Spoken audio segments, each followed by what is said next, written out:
यह बात लगभग 1 साल पुरानी है। मैं दिल्ली में नौकरी करता हूं और वहां की भागदौड़ भरी जिंदगी का हिस्सा हूं। काम के कारण मेरा दिन सुबह 7 बजे शुरू होता और रात के 10 बजे खत्म। एक दिन ऑफिस से घर लौटते वक्त मुझे महसूस हुआ कि मैं थकान से चूर हो चुका हूं। मैंने सोचा, क्यों ना इस वीकेंड पर कहीं बाहर जाया जाए ताकि थोड़ी ताजगी महसूस हो। मैंने अपने 2 दोस्तों रोहित और आकाश को कॉल किया और प्लान बनाया कि हम शनिवार को ऋषिकेश चलेंगे।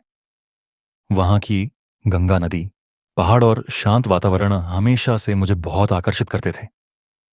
दोस्तों ने तुरंत हाँ कर दी और शनिवार सुबह हम अपनी कार से निकल पड़े। दिल्ली से ऋषिकेश तक का सफर लगभग 6 घंटे का है।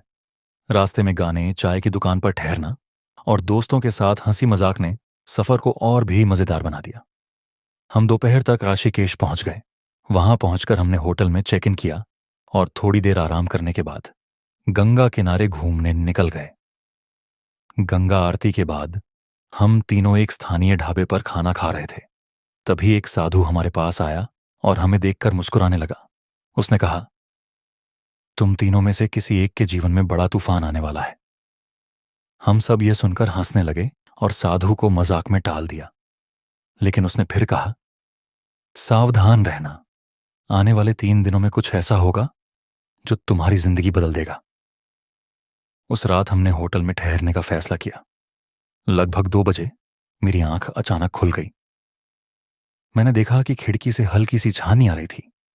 बाहर का नजारा बहुत शांत और खूबसूरत था। लेकिन तभी मुझे खिड़की के पास कोई परछाई नजर आई।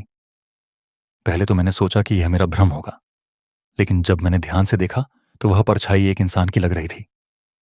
डर के मारे मैं तुरंत उठ गया और खिड़की के पास जाकर देखा, लेकिन वहां कोई नहीं था।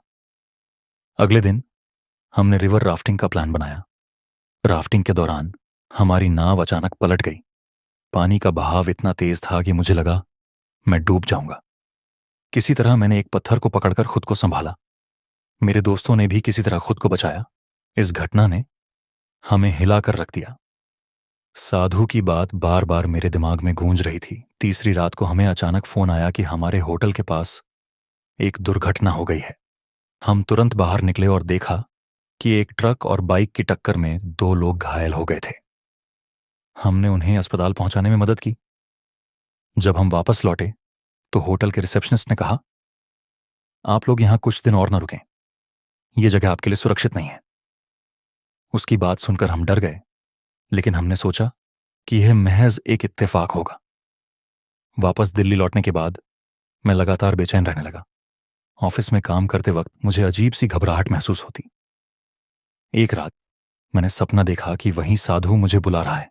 उसने कहा, तुम्हें सच का सामना करना होगा। मैं डरकर उठ गया और सोचने लगा कि यह सब मेरे साथ क्यों हो रहा है। अगले दिन ऑफिस से लौटते वक्त मेरी गाड़ी का एक्सीडेंट हो गया। यह हादसा इतना भयानक था कि मुझे अस्पताल में 3 हफ्ते तक रहना पड़ा। डॉक्टर ने कहा कि मैं बच गया।